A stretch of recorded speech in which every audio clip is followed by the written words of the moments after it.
Hey, everybody. I am excited tonight that you have joined me for my very first webinar. So no shame in that. So I like doing things live because I believe that you get to see the humanity of what happens. And tonight, I really believe that this is one of those conversations that has to be one that's done in a way that we can see humanity and respect humanity. So tonight, I want to thank you guys for joining me. I want to thank you all for coming to talk about church hurt. So there was no invite to this. This is just a live free webinar for everyone who wants to participate. At the end, though, I will be talking about an offer to join me in more conversation in regards to church hurt and repair. But we'll get to the end of that. So tonight, welcome again.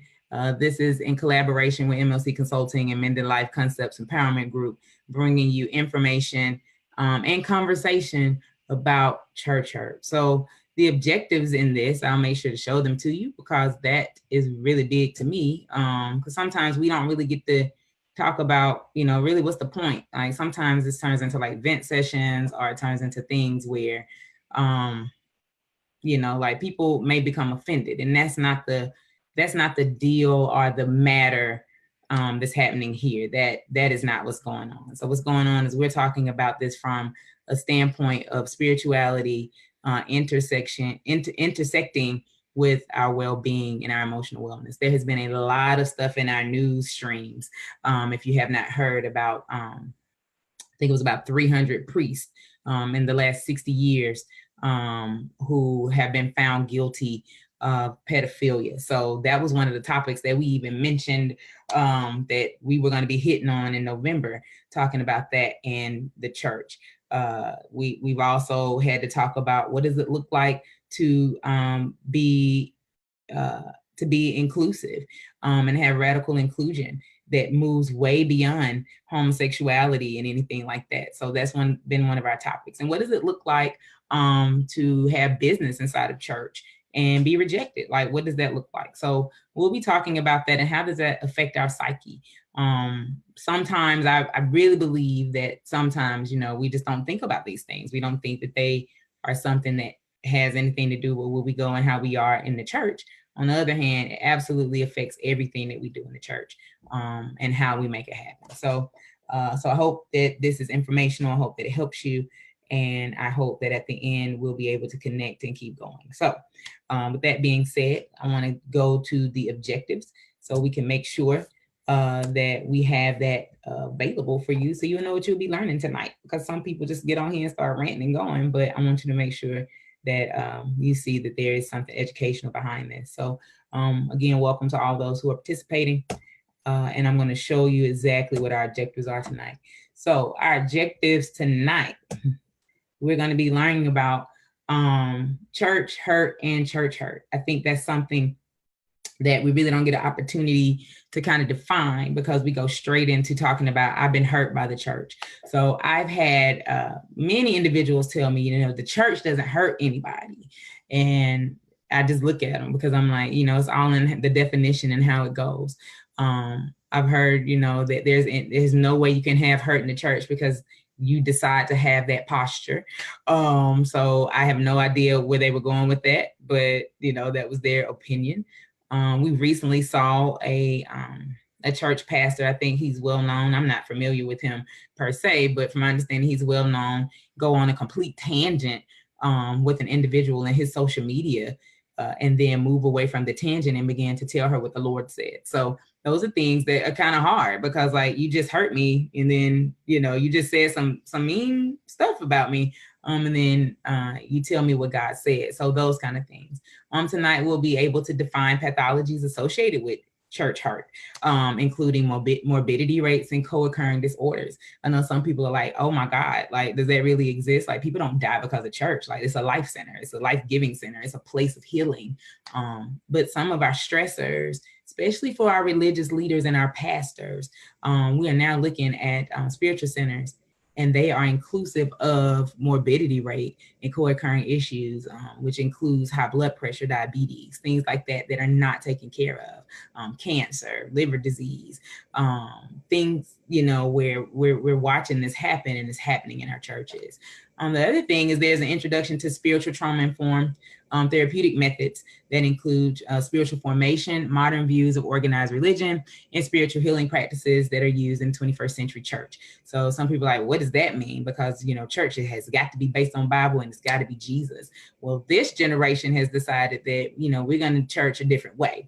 So, and I had the honor of sitting with Bishop Dr. Listing Page Jr. today, and he even talked about how some of this stuff is affecting us, even in comparison with situational ethics. Like, you know, I'm going to decide to care about this, even though the same offense is happening over here. I'm going to demonize that, but I'm going to care about it because it's my friend over here. So even talking about a little bit of how spiritual formation and modern views have kind of changed practices in some of our healing centers.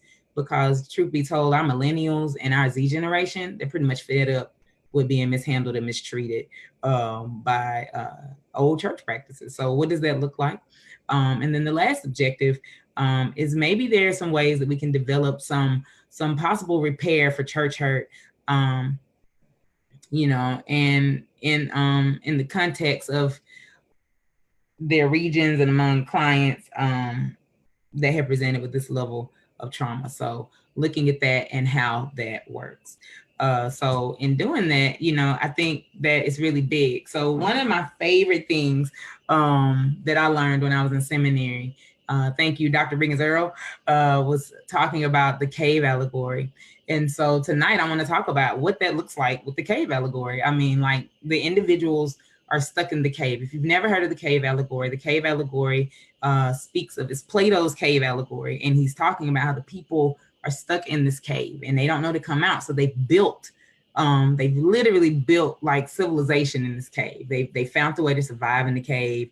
They found a way to block shadows, and they found a way because they're afraid of the possibilities of what can happen.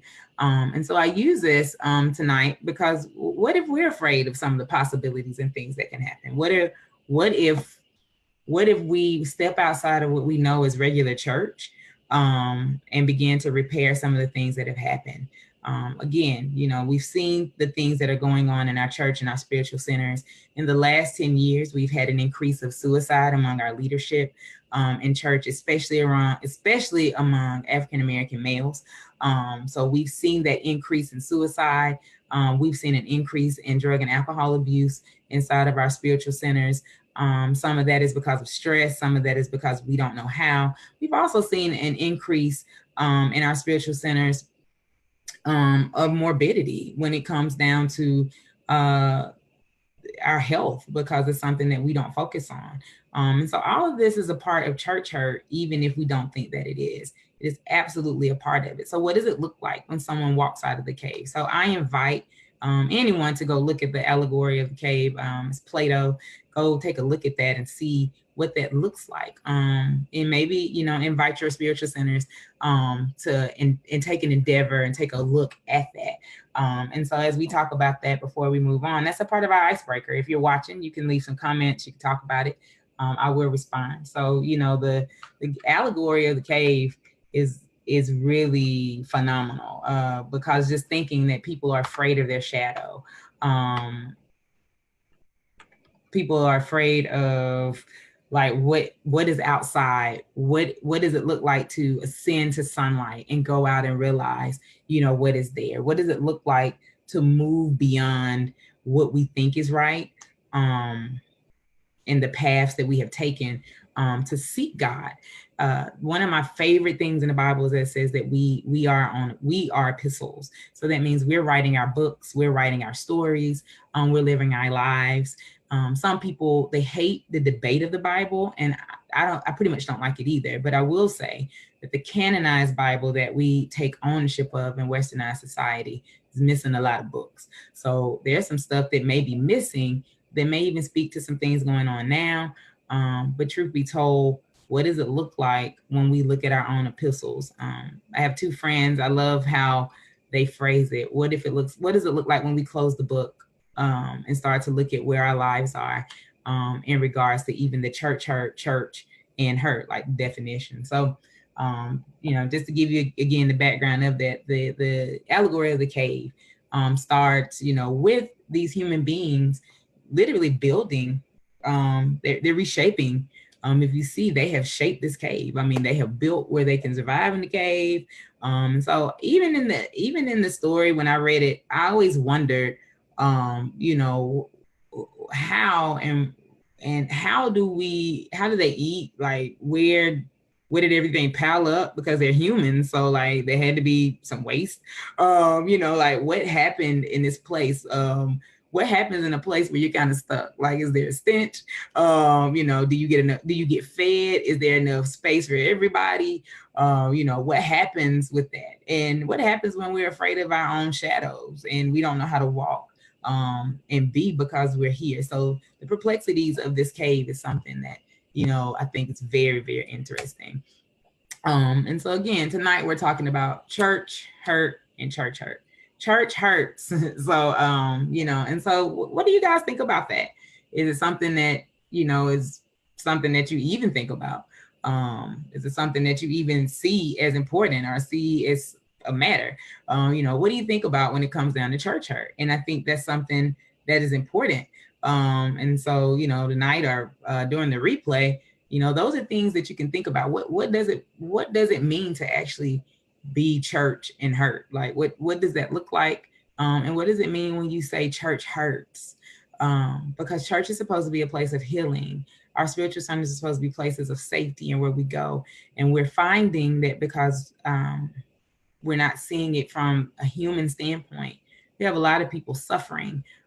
We have victimization, and we also have individuals who themselves may have been victimized and never got help. And so that's what we're looking at. So first we want to define church, because I think that's something that we haven't done and we haven't taken the time to do, because we just assume that the church is the building when it comes down to church hurt. And then when it comes down to worship, we say, but we are the church. So I think that's one of those things that is very uncomfortable when we're thinking about church. And so let's define it. So you see that it can be a building for public use, for Christian worship. It talks about the clergy or the officialdom. So my people who say kingdom, churchdom, all the doms, but other religious bodies. So it's talking about ecclesiastical. And so the ecclesiastical call piece of bringing the church together, the ecclesia. So what does that look like? The bringing together of the body. It's said in the word that you're not supposed to forsake the assembling of one another. So those things right there could be church, a body or an organization of religious believers. And so here we are. The definition of church is right here. So it could be building. It could be just the gathering of the clergy, bringing the people together. It can actually just be all of the people and the believers organized, and a public divine worship that involves individuals engage during set times. And so those set times, in America, the most segregated hour in America is a church hour, or what we call the Sunday 11 o'clock hour. And so it's segregated. So even that in itself is something big. The views of church, there's a westernized structure. And I know this may be new for some people, it's Western. The order and the structure are really important in westernized structure. Association with politics, believe it or not, is really big in our westernized structures. A respect for calls to leadership and titles. And today I thought it was really big when Bishop Page mentioned that, is that we have a lot of respect for calls to leadership and titles, not necessarily the humanity of an individual and the gifting of an individual, or what they can provide to the actual body of organized religious believers. Like, what do they put in? But more respect for titles and places of leadership. And then money matters. So how much money are we holding in our churches? How much money are we gaining? What does that do? And what are we doing with the money? Money matters includes, how well we look in the church, how well our pastor looks. We recently just saw an issue in Detroit where an individual, he walked to the front of the church and tried to hit the pastor because the pastor, said that the Lord said that you need to give this big amount of money. I think it was like $1,000, but his church is in an impoverished area in Detroit. So the person was very upset. So even money matters. And so this is adding to some of the pain and hurt of church. Eastern is a connection with self. And so spirit, physical self, mental self, respect for elders and wisdom. And then even suffering is a way of growth. And so looking at, and this is just the outline, looking at the connection with self, the feelings of self. I even saw somebody today, they kind of demonized yoga. So that's a lot of people exercise, they use yoga, but yoga kind of clears your mind. It clears your mind, it clears your space, it puts you in a place of meditation and thought.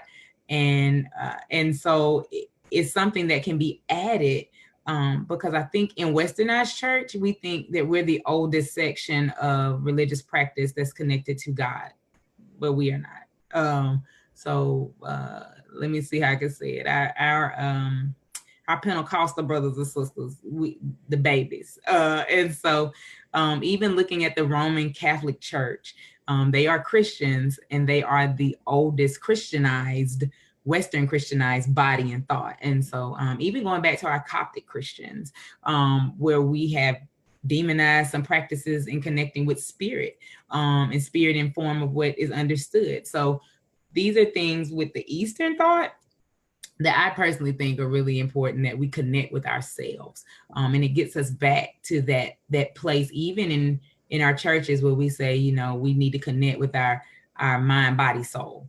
And so this spirit, this physical, this mental place, and even respect for elders and wisdom, like how to go, and the centering of self around everything that has happened. So I think that if we look at that, Eastern and Western might need to have a conversation. And then the African view, and this is just a little bit, again, this is a little bit of what African view looks like. And African Americans, we hold African retentions, beat, rhythm, even ancestral thought, which is not listed in the Westernized view on purpose, because this is what we bring to the table for those who are connected through African view. Some people are like, we don't do that, that's church, that's what it is. But we connect with spirit. Our connections with spirit is so important. And it has traveled with us through Middle Passage. And so it's something that we kind of don't think about, our modes of worship, our brush harbors. Maybe we haven't learned about that information and what that looks like. Brush harbors are when they first came, and how they had to celebrate with the divine, which turned into ring shouts. And I had the honor of doing a ring shout when I was in seminary, and it's very powerful. It shows how we connect with spirit. I mean, it really brought alive the New Testament power of when two or more are gathered in Matthew, really brought it alive. And so this rhythm and this beat, and this respect for wisdom, and this respect for place, not respect for leadership and title, but respect for place and wisdom. And those who lead in wisdom, not necessarily those who have title or have call. So that is how we look at the church through this in definition. So we are in America. If you're watching in another place, I'm excited about that. But in most cases, if you do church, you have a Westernized view. And so I just listed some of the things, and you guys can go back when you watch the replay. Please feel free to do that. Just listed some. This isn't all, but just kind of some of the major ones that we participate in and that we are a part of. And so, and what is seen and what is there. And so this is the Westernized thought. And if you notice, like literally, I think it's big, that we absolutely have this place in Westernized thought. It's really huge. And so we have our own denominational thought patterns, which again shows the split in church and what's going on and what people believe to be true or correct. So that, so seeing that, and that's how it goes. And so here we are with hurt. I am hurt. I think that's okay to say. I think that that's a big thing to say. And I think it's a big thing to admit. I am hurting. And so I think in some cases we don't want to hear it. We don't want to say it. But I am hurting. And so what does it mean to hurt? To inflict or case, physical or emotional damage leading to pain and or anguish. And hurt affects our senses and our ability to perceive rationally due to pain. So what are some examples of hurt? Like, what examples do you have? And these are questions you can ask yourself. Like, what examples do you have of being hurt? Today I mentioned I was doing a training today, and I talked about I have a scar on my hand. And the scar the first scar on my hand in the same spot came from a cat. I was like 13 years old trying to be nice, and I fed the cat. And so cat scratched me up, got shots, all of that stuff to make sure that I wasn't sick. And then about 4 years ago, I stepped on my dog's tail and I made him mad, and he lashed, and same spot, same hurt, caused physical pain. And I did not do rational behaviors in either one. Like, it was some words, can't be a part of health to hold the conversation, but it hurt and it brought pain. That same mental anguish happens in our churches when we demonize certain things, i.e. we demonize suicide. And so because of that, you might have a brother or sister who is sitting there saying, hey, I don't feel like my life is worth anything, but because we have somehow demonized it, I'm not going to walk to the front. We demonize body image. We have demonized skin tone over time. We have demonized people who don't even speak in a spiritual language. Like, our churches have come because these are things that we have believed and have been passed on, and we haven't kind of taken a place back and say, hey, is this really just kind of surface and we're not really getting to it? Or is this really something that's important for the body of Christ to move forward? So, and so looking at hurt, just the definition of hurt alone, I think is really big, that it affects our senses. So our smell, our touch, our sight, our hearing, our taste, it affects our senses. It causes things to be off. And so, what are some examples of hurt that you may have in your own personal life? What does that look like? And so church hurt. So we're sitting here, and church hurt is made up of so many things, which I think is kind of, amazing that we look at that and we see it. Church hurt. See church hurt in these places, and it starts. And it starts here because it's something that's like really hard to kind of look at and think like, oh my God, is this really like in our churches? This is really what's going on? And so the first thing is microaggressions. Microaggressions are those little bitty things. And so for my church people, for my scholars, it's those little bitty things, the little foxes, get the vine, the little bitty foxes. It's those little bitty things that eventually add up and in totality make something big. This summer, I think it was this spring, I'm going to go see the Peter Rabbit movie. And so in watching that, we see that these creatures, it's their land, it's where they are, and they are literally trying to get the food or get the plants or, the vegetation from the farmer's garden. And he's like trying to get them, he's trying to kill them, he's trying to do everything. And so, for the farmer, it was like microaggression, like, you keep stealing my stuff, you keep doing stuff. For them, it was like microaggression, you keep trying to kill us. Why can't you share? And so at the end, you find that the farmer dies. They had to figure out what to do. His nephew moved out there to the farm. I mean, it was just a whole bunch of stuff, but the little pieces. And what happened was the farmer had killed the animal's father, killed the rabbit's father. So big deal, and kill the parents. When I say big deal, because who would have known that would end up being that aggression led to a constant battle, which led to the loss of another life. And I know y'all like, who uses Peter Rabbit? But I promise you, some seminaries, y'all go study Pooh Bear. Y'all find that out. Thank you, Columbia Theological, for teaching me and showing me that. So it's just the little microaggressions, those little things like, looking at what people wear and what people have on. Or microaggressions, talking about people's hair. Microaggressions, and talking about people's sexuality. But they're just trying to come to church. They're just trying to be connected with their God and spirit. Talking about what people drive. Talking about what people live. Talking about people's income. Those little bitty microaggressions that we think don't add up are really big. The silencing traumatic events. Silencing traumatic events is another level and another piece of church hurt. We just saw, it literally hit the fan, where we saw 300 priests come forth after 60 years of silence trauma where there's been sexual abuse inside of the Roman Catholic Church. That is huge. And the thing is, we're looking at how that was exposed, but what happens when other things start to be exposed, and other people are no longer silent? And we find in this generation that people aren't walking in this place of being quiet, but things are coming out and there's exposure because people are tired of being hurt.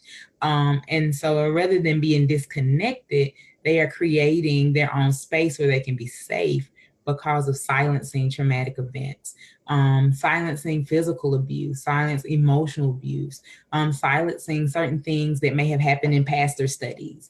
And I'm not talking about pastors even doing sexual or physical, like pastors may be using in their study before they preach. This stuff really happens. I ran into it. I've met the people, because they're so nervous about their congregation and nervous about their job because they're concerned about the money matters. Like, this might be my last sermon today, so I got to sit here and at least be high, like get that done. So just those little things like that are really big, that, what do you do with that? And how do you make that happen? So I think that is really huge, silencing traumatic events. And then also being disconnected and no longer identifying with those from the minority or from the margin. So in some of our spiritual centers, we're not identifying with that retention, those African retentions or whatever retention meets your ethnicity. We're not bringing over certain practices. We're actually demonizing some of the retentions that literally we demonize it and we still practice them, like i.e. rhythm and beat and song. We demonize it in some areas, and then here we go making a song with beats and rhythms that we don't realize are a part of our ancestral being, is who we are. And so we become disconnected, or we feel like we don't need to be a part.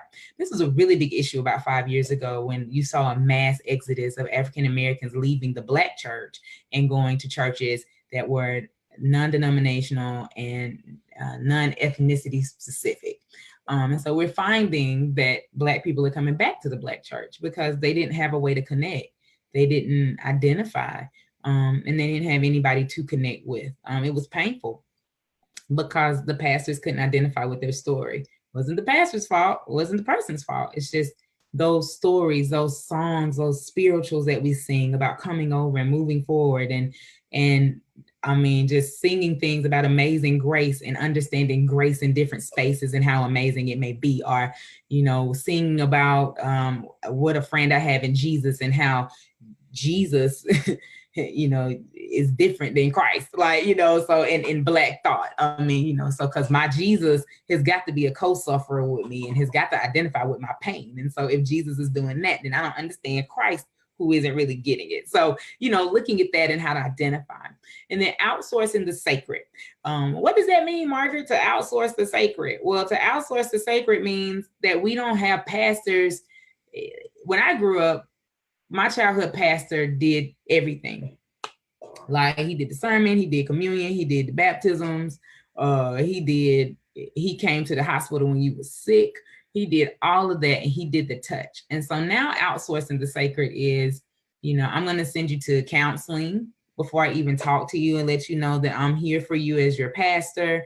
I'm going to outsource even billing. I'm going to outsource church money. I'm going to outsource even communion is outsourced sometimes. I'm going to get the deacons to do it because I'm not touchable as the leader, or even I'm going to get somebody else to prepare it. We're going to pay a team to come in and do it versus having the church mothers do it. I mean, those things that as church people, things that we have done. So we outsource the sacred.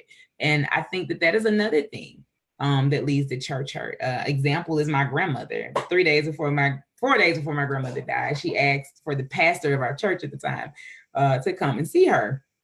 She was dead serious about that too. She was like, y'all need to come see me.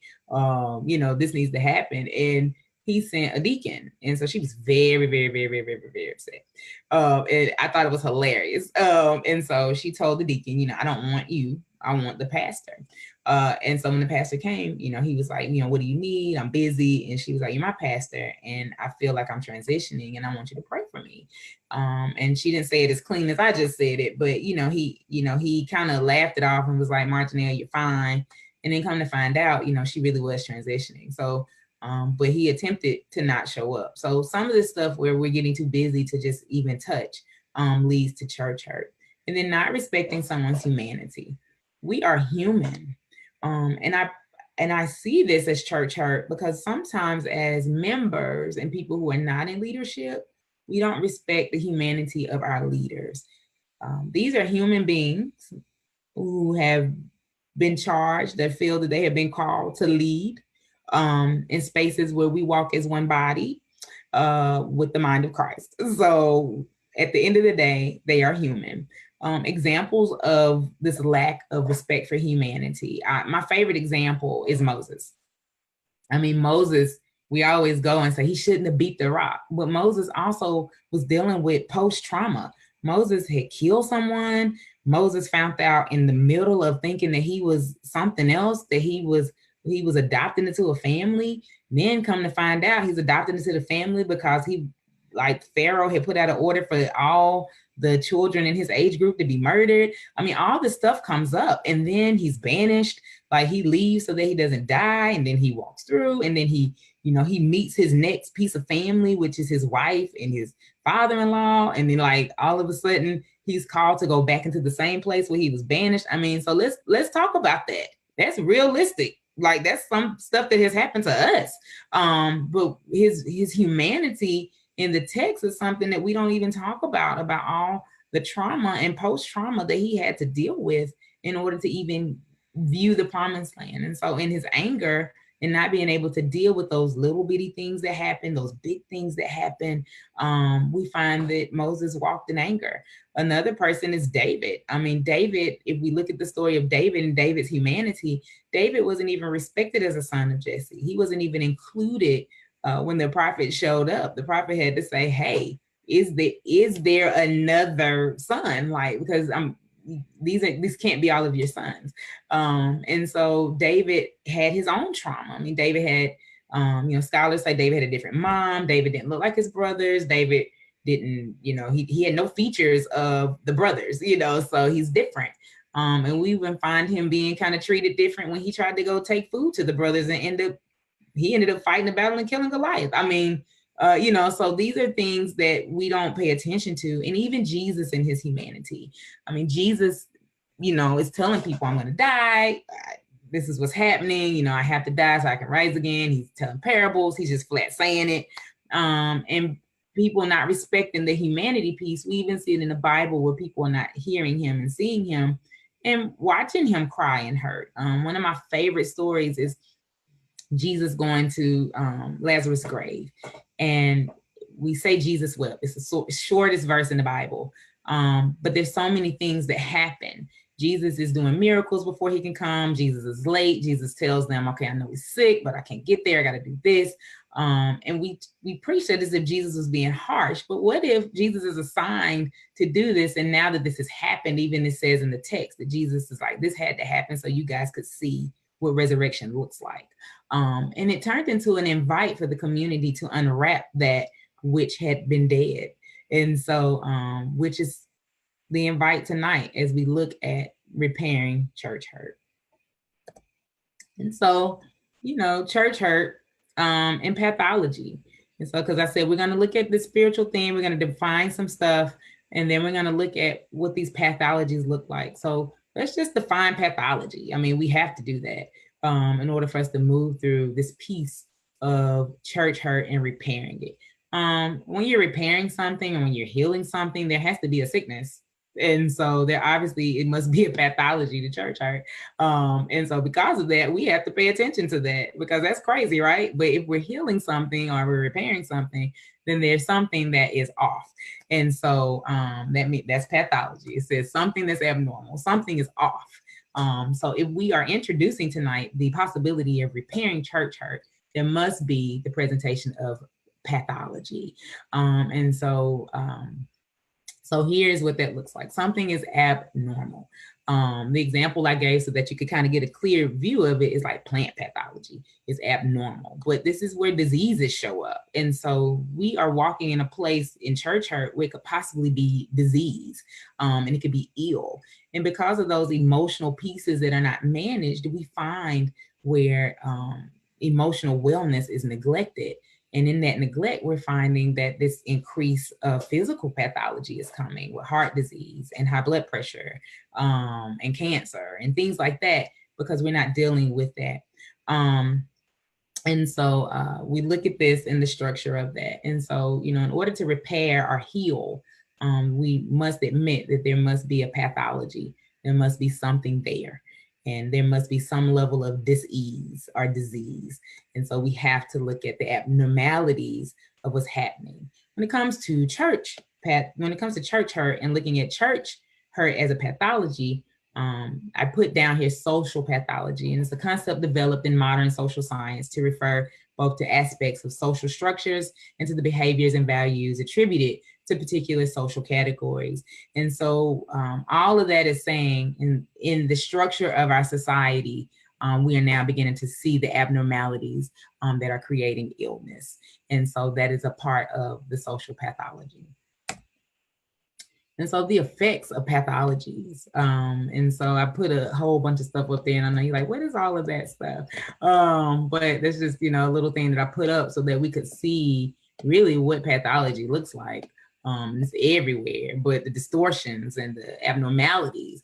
And so what is happening, the effects of pathologies, mental health disorders. And so I don't like to say that people are mentally ill. I think that it's kind of harsh, but they have poor emotional wellness. And so we all, in some ways, can improve our emotional wellness. And so you hear a lot of therapists preach this big thing about self-care. Absolutely.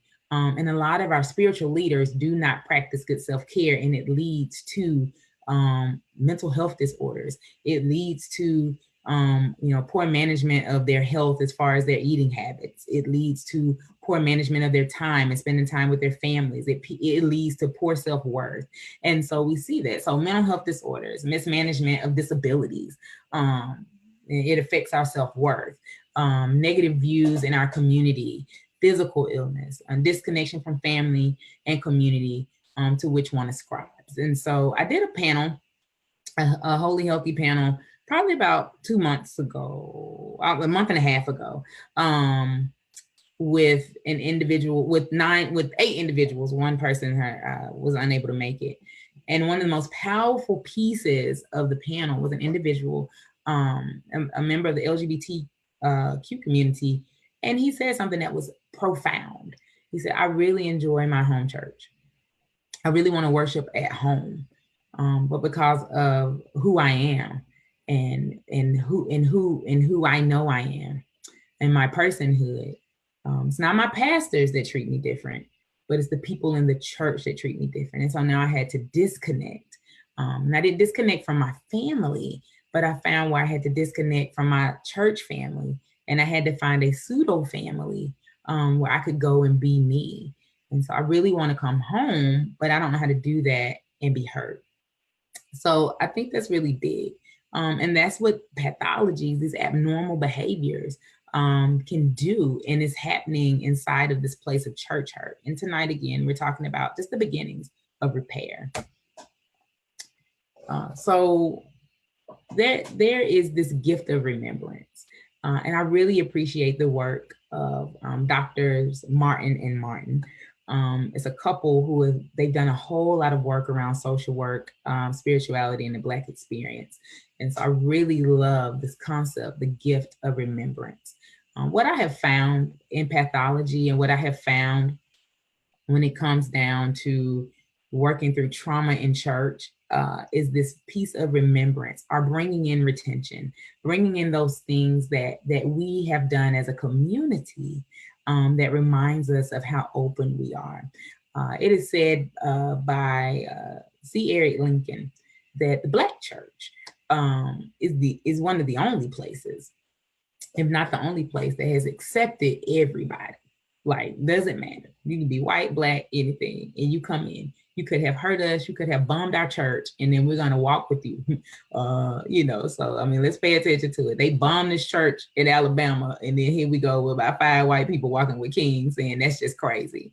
But the white people bombed the church. So like, we have accepted you, and we let you be a part, So the Black church is good for doing that. And this gift of remembrance, this gift of recall that we have. And in some places, trauma and recall are supposed to be negative, but somehow the Black community has taken this gift, this recall and reliving trauma, and made it this gift of remembrance, per Martin and Martin. And so the scale or the mechanism that they made up is called moaning, mourning, and mourning.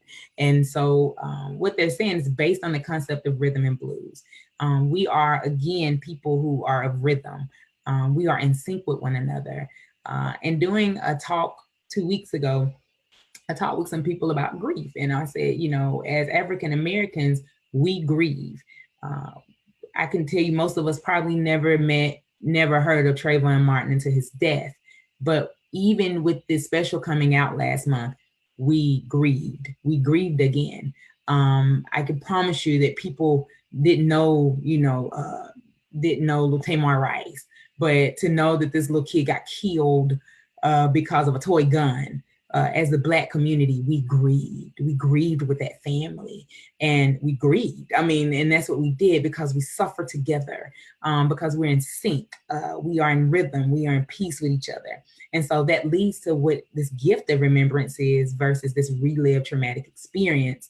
The gift of remembrance is because we remember the pain, we try not to go back to it, which is something that the church has kind of pulled away from, which leads to this greater hurt.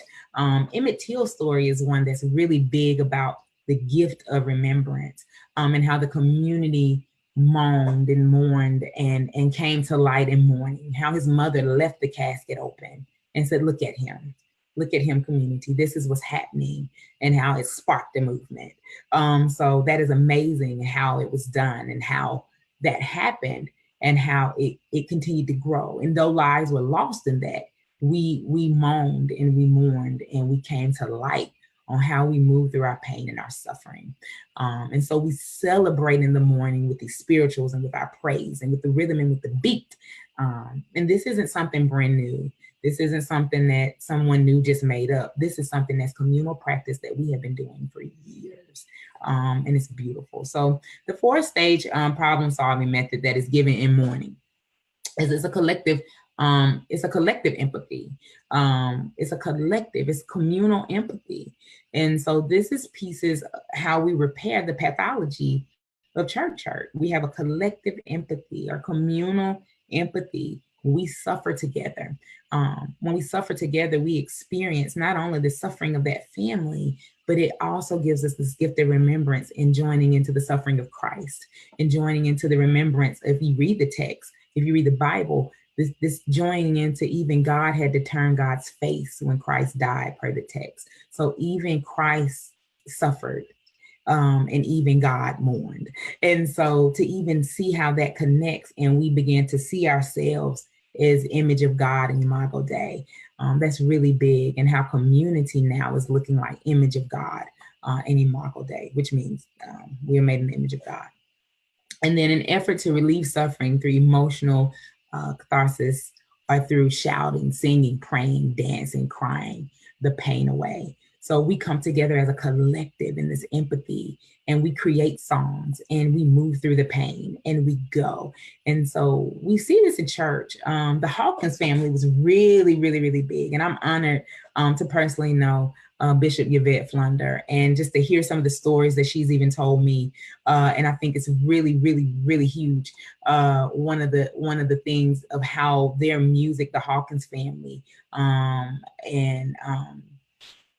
that choir brought together this collective empathy in their singing, and how they would shout and how they would dance. One of my favorite songs is Thank You. And so, we really connect with that song. It could have been me.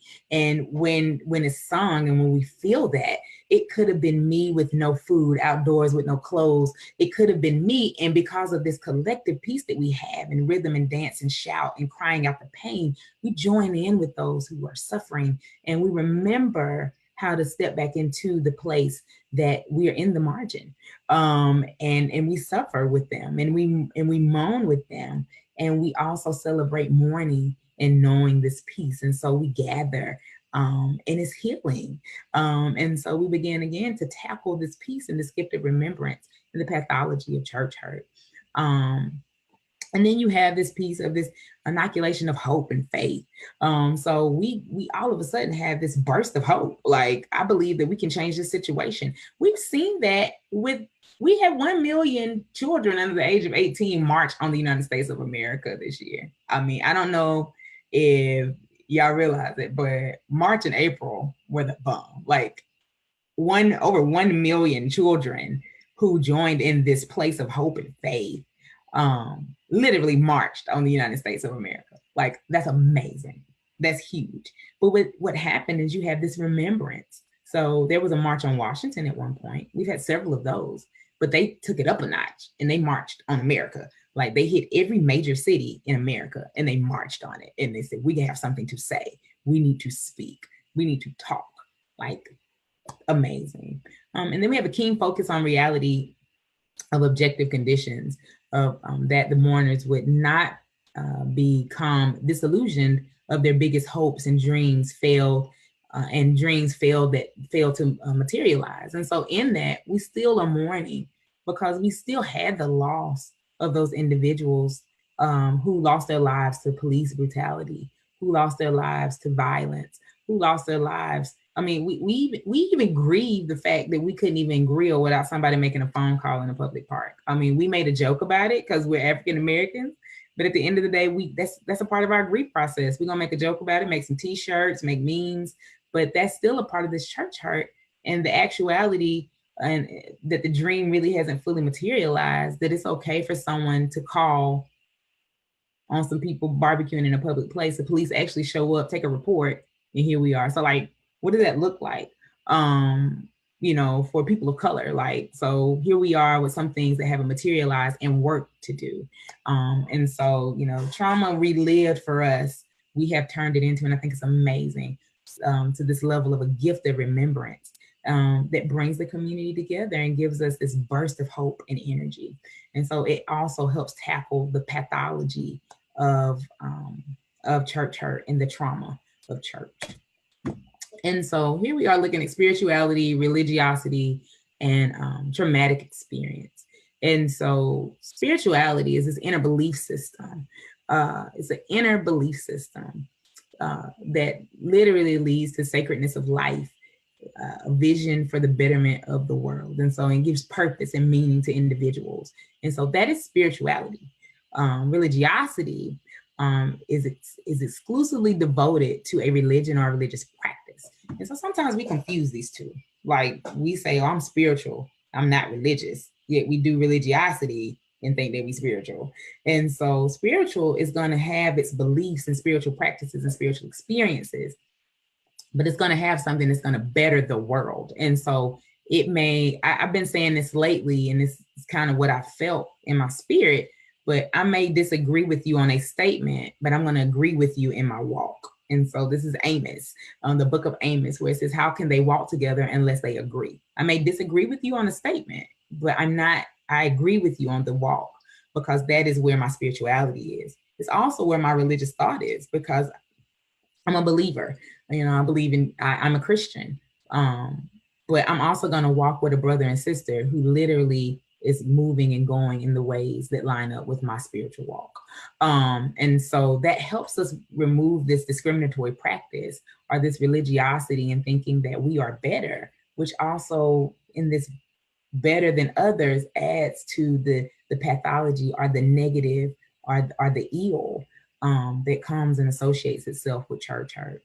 And then self, we have to look at ourselves and what happens in this connection with spirituality and religion.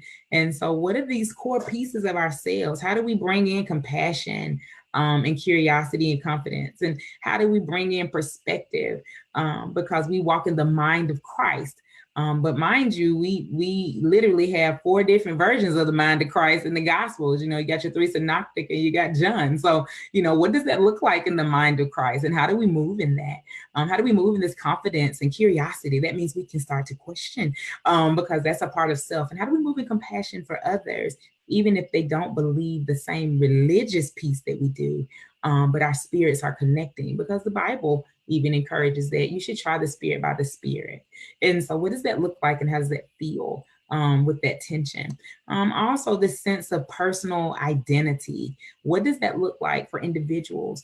And looking at feelings of self and social self and all the pieces of self that come together in spiritual and religious thought. And then defining what traumatic experience is. Traumatic experience is equivalent to natural disasters, sexual abuse and assault, physical abuse and assault, because I think, even starting this, the first thing you think when you're talking about church hurt is, we can sit and talk about people getting molested, which is not the case. Not the case at all. I mean, it's not happening. So, what does that look like? And how does that happen? So, and where does that go? So you have emotional abuse and psychological mistreatment. That happens a lot. Like, can I tell you that happens a lot, especially for upcoming leaders, because you are encouraged to act, breathe, smell, do as your pastor instead of remaining in your individual self and walking how God called you to walk. So, I mean, that's big, but that's tradition passed on and on. It's not anything negative or painful towards the preachers. It's just that it's tradition that has been passed on and on. Neglect. We neglect people in the church, believe it or not. Some people come in and go out and they're not seen, and we don't even recognize them because they don't look a certain way. They don't act a certain way. Victims and witnesses of domestic violence and victims and witnesses of community violence. This is literally Ferguson. Like, you see this community violence and the people uproared. The people raged, the people went at it because this can't happen. And even victim and witness of domestic violence happens a lot in churches of color, where we're just not going to talk about it. Intimate partner violence. And I'm not just talking about, gay people. I'm not just talking about LGBT. I'm not talking about same gender loving. Intimate partner violence is husband and wife, or man and man, woman and woman, whatever it may be. We keep it quiet because that's one of those microaggressions that we do when we silence trauma and we don't get to speak to it. And so here we are with this piece of trauma where someone's coming, but they're hurting. School violence, being bullied, forced displacement, when we're uprooting communities so that we can do new development, but the people don't know where they're going. They're going to places they don't understand. So that is huge. War and political violence. How do churches engage in that? And how do our spiritual centers engage in this? Because in westernized thought, even though we try to say we separate church and state, it really is a big political matter. Remember that the church split. The church split over some political issues. And remember that your synoptic gospels include some issues with empire. So political pieces are all over it. Grief and loss. Victim or witness to extreme personal and interpersonal violence. And then system-induced trauma. And so our church systems, our spiritual systems, have also themselves produced levels of trauma because of the strenuous piece of seeking or striving or trying to prove perfection versus respecting places in humanity. So looking at that. And so we're going to define trauma today. In defining trauma, you see the definition, but I'm gonna talk about the piece that really hits, because it can be single and multiple events or a set of circumstance that are experienced by individuals, and I'm going to add even communities that bring physical and emotional harm, are threatened, and that has lasting adverse effects. Lasting adverse effects. I think that is the thing that we don't really like to talk about and we don't really deal with, because that makes it unreal and uncomfortable when we talk about this piece of the lasting adverse effects on the individual's physical, social, emotional, or spiritual well-being. And this is not coming from Margaret. This is coming from SAMHSA, which is a government organization that deals with mental health, deals with morbidity, deals with illness. And so this is coming from a national organization that has defined what this is. And so types of trauma: natural and human cause, individual, group, community, mass, historical, generational, development, and system oriented. And so we're looking at this. And so trauma is this thing that is harmful, that has lasting adverse effects. If you guys have been watching me or any of my colleagues, we talk a lot about adverse childhood experience and how that shapes the brain. Just imagine adverse experience in church and how that has shaped the brain and the thought pattern of people, and what they think is demonizable and what they think is holy. So what does that look like when we have experienced this trauma over and over again, and this pathology that has been created to create something that needs to be repaired called church hurt? And so I would like to introduce to you guys tonight something that Mending Life Concepts and its owner has been working on for probably the last 2 years. And it's a spiritually based trauma-informed care model called Self Matters. And in this, I have fused the things that I have used to work with clients who've had a lot of spiritual trauma. And they come, and when I say spiritual trauma in this case, is talking about that thing that affected them in their spiritual centers. It affected them to where they don't see the betterment of the world. Like, they're done. They don't want to be connected at all. And so it results from spiritual or religious settings that now have adverse effects on an individual or community's ability to function mentally, physically, socially, and emotionally. And so I literally put in quotations now, because it's things that we didn't think were wrong, that now when I'm sitting with clients and we're sitting here and we're recalling some things that they really shut down. I mean, because now they realize that this particular action had an adverse effect. And so they don't know how to get back into church. They don't know how to connect with their spiritual centers. They don't even want anything to do with the people that were at the church because it hurt so bad. And so church hurt is real. That's the best thing I can say. If you don't hear anything else in this webinar, church hurt is real, but also repair is real, because we're defining it tonight. Because in order to repair anything or to heal anything, we must admit that it has pathology, or it has an abnormal piece to it that needs to be mended. And so, the piece of Self Matters is an approach that takes the Afrocentric perspective, that communal perspective, that piece that has shown time and time again that when we come together as a community, we moan together, we mourn together, and we experience this daylight experience, or walking out of the cave allegory. We experience that together, walking past the shadow, realizing that we can overcome.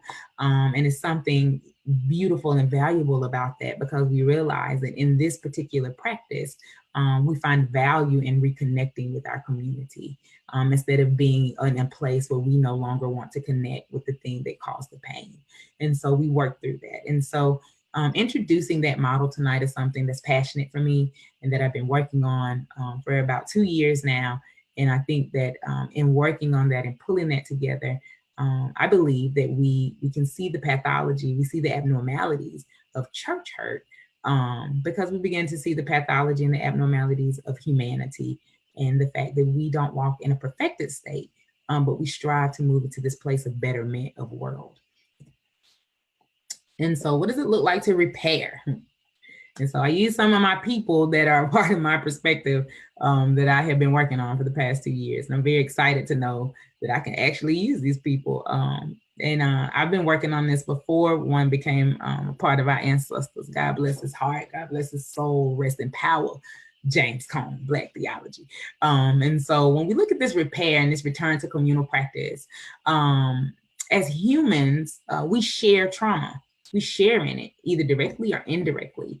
I mentioned things tonight. We shared in the trauma of Las Vegas when all of that happened. We shared in that.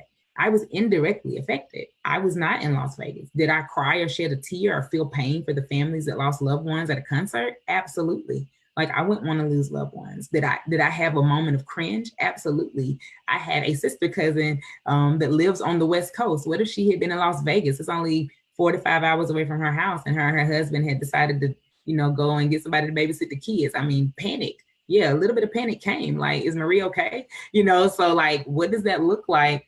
When you have this indirect thought, and then for directly, like when you are part of a trauma, you have this direct connection to the trauma, and so you got to move through it. And I didn't say get over it. I'm not, but we move through this trauma directly or indirectly.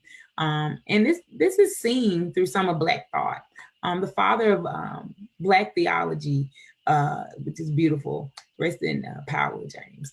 God is the God of the oppressed, which highlights God being I am that I am. And it also highlights that God identifies with people in the margins. In his case, he was speaking about God identifies with Black people because God has to be Black. And that's what he said. God has to be Black because God has seen and experienced oppression. And so God understands this Black issue with trauma, this Black issue with being oppressed and depressed and unable to function in places because of the oppressed state.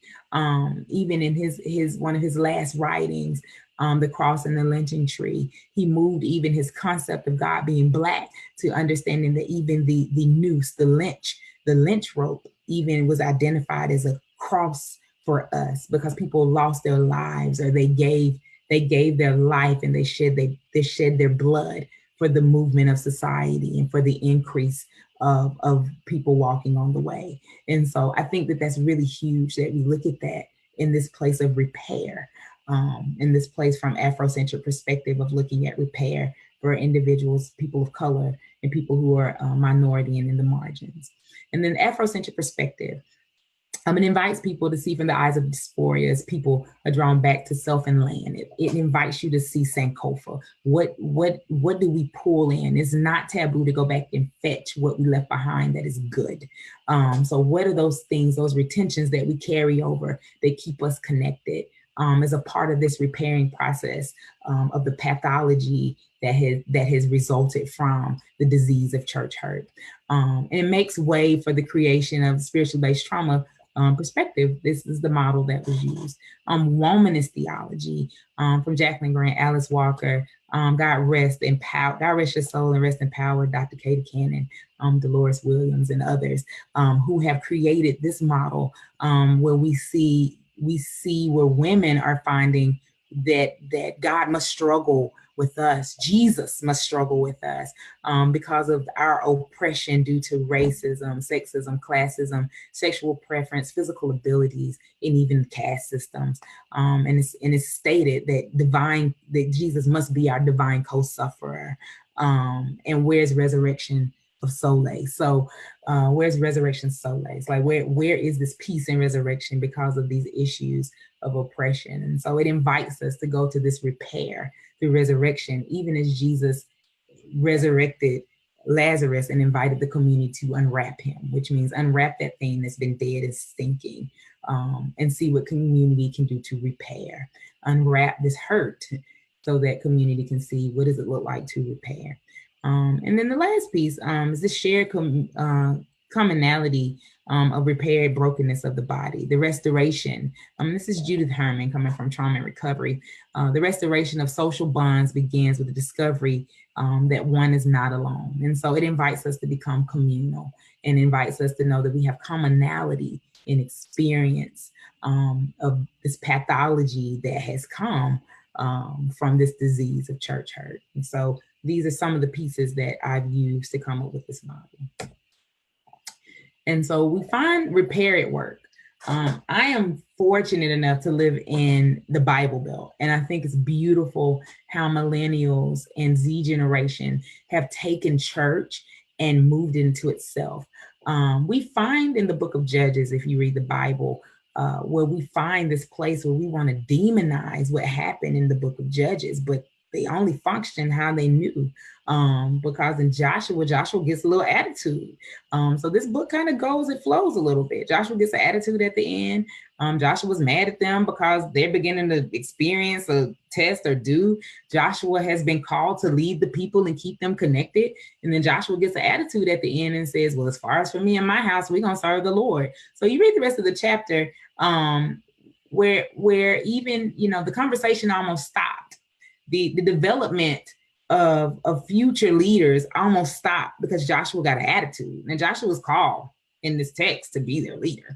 The whole book of Joshua is he's supposed to be their leader, but at the end he got an attitude. And so some of our spiritual leaders are in this place. They're tired, they're worn, they're done, but we have to go back and look at their trauma. I mean, Joshua had a lot of trauma walking with Moses, even down to Moses correcting him in front of the people. that's traumatic. Like, that hurts. Like, did you just correct me in front of these people? Oh my God, you know, so what did that do to his psyche, and what got him in his old age to kind of pull away and pull and push, which almost affected a conversation where the people finally said, no, we're seeking God. And so then we find where there's another generation of people who sought God in their own eyes the way they wanted to. And they desired to have a physical king, or they desired to have something to latch onto, or hold on to that was physical. And so we're finding that now, but we see even with this generation, they're latching on to themselves. Like, we have got to survive. And so this repair at work, I don't see that as a negative. I see them as finding the Lord inside of themselves, but that's just my view. But the repair work is what we see. So the infusion of different practices into westernized church settings. And so one of my favorite churches in the city of Atlanta is Rise. I love how they take Afrocentric perspective, communal practice, and put it right on top of us loving Christ and Jesus is my Lord and died for me. Like, I love how that has happened and how it moves. I think it's beautiful how they bring 21st century issues into their communal practice and their understanding of who Jesus is and who God is. And so that's some of that infusion in their model. I think that is awesome. The restorative justice model of worship, which is one of these, this is Amos' view, is we're going to walk together and we're going to seek out this justice, and it's going to roll down these streams, and we're going to have that. So the restorative justice model is saying that everybody can walk in this space of salvation, and everyone can be justified, and everybody has a right to the tree of life, and everyone can be restored. So they walk as ministers of reconciliation, really. And they put people in places of restorative justice. So a lot of those models focus on finding jobs for different individuals, like people who have felonies or people who are in disadvantaged situations. They find ways to build community around their church. They find ways to build social structures for the individuals that are part of this model, and they restore justice back to them. They have great community efforts. And so we see the restorative justice model, which is beautiful. Refusal to attend organized religious events. This is an Acts model where we find where people are literally doing home church. Like that's what they're doing. They're like, I don't want to go. I'm not interested in being in a part of an organized place, but I love God. And so they're doing home church or home sex, which are really huge in the South, where we're having home church. So, you know, they have Bible study at Starbucks. Like, I see it every Sunday, where people are getting together having Bible study at Starbucks because they can't handle this organized religion right now because it's so skewed, sitting in places that need to be repaired. The accepting and affirming models. One of the biggest organizations right now for accepting and affirming will be the Fellowship of Affirming Ministries, that is headed by Bishop Yvette Flunder. And so this accepting and affirming model allows individuals, part of the LGBT community, to feel free to worship. You also see that model a part of the MCC church and the UCC church, where everybody is welcome, literally. And so the Affirming Ministries focuses on LGBT, but you see MCC and UCC models that invite everybody, no matter of sexual orientation, no matter of race, no matter of ethnicity, no matter of gender, and everyone walks equally in space seeking God.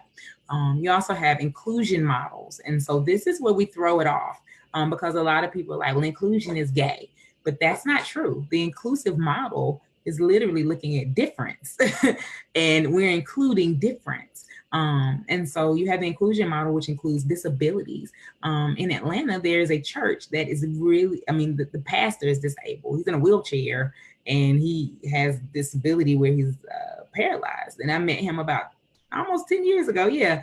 He came and he's taught with our class. And he said, you know, he started this church because he was insulted that people just assumed that inclusion meant LGBT community, same gender loving, when that wasn't the case. I mean, like, inclusion means build a ramp so people can get into your church, because I'm tired of them lifting up my wheelchair over the steps. And so he started a church that focused on individuals with disabilities. And the church is designed so that people can get around.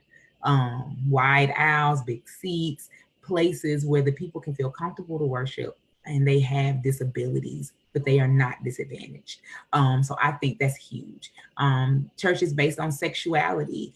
This is not LGBT. It's churches based on womanist issues, churches, based on particular agendas dealing with sex and sexuality, and bringing in this theology and emotional wellness method to the churches. And then you have gender-based churches, where there are churches that are just made up of women. Like, that's all they can come, women.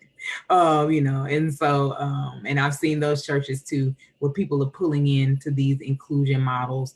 And in some cases, they kind of look exclusive, but it's the inclusive model of saying that women have power. So like a gender-based church that I know is, they want it to be for women, so that women can have voice, because their church hurt is where the pastor told them they couldn't have voice because they were women. So I think that is something that's really big right now in this moment of repair and doing the work to repair. And so what does it look like, an integration of repair for church hurt? So how do we collaborate? And so that is what I want to talk to you guys tonight and invite you back to join me. So I'm going to have an 8-part webinar series that will start in October, where we talk about collaboration in regards to church hurt based upon that model of self matters. And so that webinar is going to be one where you have to sign up for it. Like, if you don't sign up for it, you won't be able to see it. And so we talk about collaboration, and it'll be where you have voice to speak and talk and dialogue with me. Again, I like doing lives, but people could come back and watch and put their opinions in. But it's where you can come and dialogue and talk about, hey, what can we do to exchange and inspire? And what does it look like to repair church hurt? What does it look like to heal church hurt? What does it look like to tackle these pathologies that are coming up with emotional wellness, with physical illness? What does it look like to tackle those things where people are taking their lives? And what does it look like to tackle those things that we have demonized that really are just a part of humanity that we have neglected? And so I am inviting all people to come. And so this will start the 3rd Saturday in October, which I think is amazing. I'm very excited about it. And so in preparation, I'm throwing it out there to let you guys know, but it'll be more information and inviting you to come. If you are watching this, you will have to sign up for that 8-part series, because that is something that's going to be very intimate for those that sign up. And I want everyone to be a part of that conversation. I think that is really big. So tonight I just introduced you to repairing church hurt and the model that is being developed by Mending Life Concepts and myself. And it's something that we are using as a model, and we're finding that it's working within the communities that we have touched with that model. And so what does it look like, this integration? What does it look like to integrate the integration of repair for church hurt?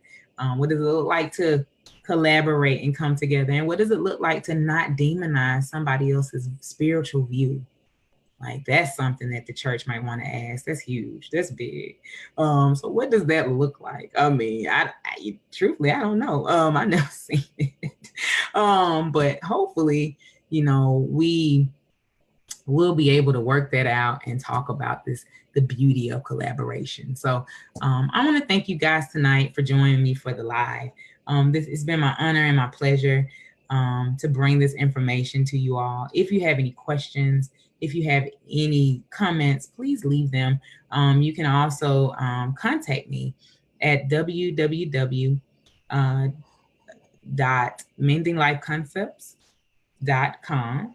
And you can also send me an email at info@mendinglife.com. And you can also inbox me here on Facebook. So feel free to do that and contact me. I'm very excited about where this is going and the interest in it. And we're also asking if you can support. So, this is something that this is my life's work that I'm putting before you. So I'm very excited about it. And just, happy to present it to you guys tonight. My life's work, the stuff I put in, the things that I have been working on for the last 5 years, really, 2 years with the model, but 5 years of working on this. And so if you really want to support, I've also put up the PayPal link where you can support by giving the MLC Consulting and Mending Life Concepts. Mending Life Concepts is a 501c3. So if you give and support, you can write it off. So just putting it out there. But so this has been something that has been brought from my heart, and something that has been brought from the heart of those that have joined in with me, so that we can show you, what does it look like with church hurt. So I know some people believe that it doesn't exist and it shouldn't matter and we should get over it. But in some cases, it's hard to get over things where people have literally, it's hard to get over being raped. I mean, can I be honest? Like, it's hard to get over the death of someone and the church didn't celebrate them. It's hard to get over when you have a call in your life and the pastor tells you that you don't have this call because you're a woman. It's hard to get over things because you've been demonized for something that literally, that's just who you are. It's hard. So, and it starts to set up and fester. And we've watched where our churches have suffered loss and ill and hurt, and watch people take their lives, and watch people suffer with illness because of things they've harbored, hate, envy, because of this pathology that exists, that has created this disease that needs repair called church hurt. So thank you again for joining us. This is it. Again, contact information. Please visit my website, www.mendinglifeconcepts.com. Please inbox me or please email me at info@mendinglifeconcepts.com. I appreciate your time. I appreciate any gifts, anything that you may give in advance. And I also appreciate just the simple fact that you took a time out for about an hour and 20 minutes to sit with me and Mending Life Concepts to talk about repairing church hurt. I hope that it's helpful. I hope that it gave sight to what it looks like maybe in church hurt from this perspective and this view. And I hope that it's something that you can use in your churches.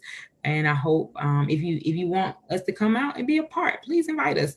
We'll be glad to travel. We love moving. So invite us to come out and we'll be glad to talk about our model and what we're doing to engage in this work of repairing church hurt.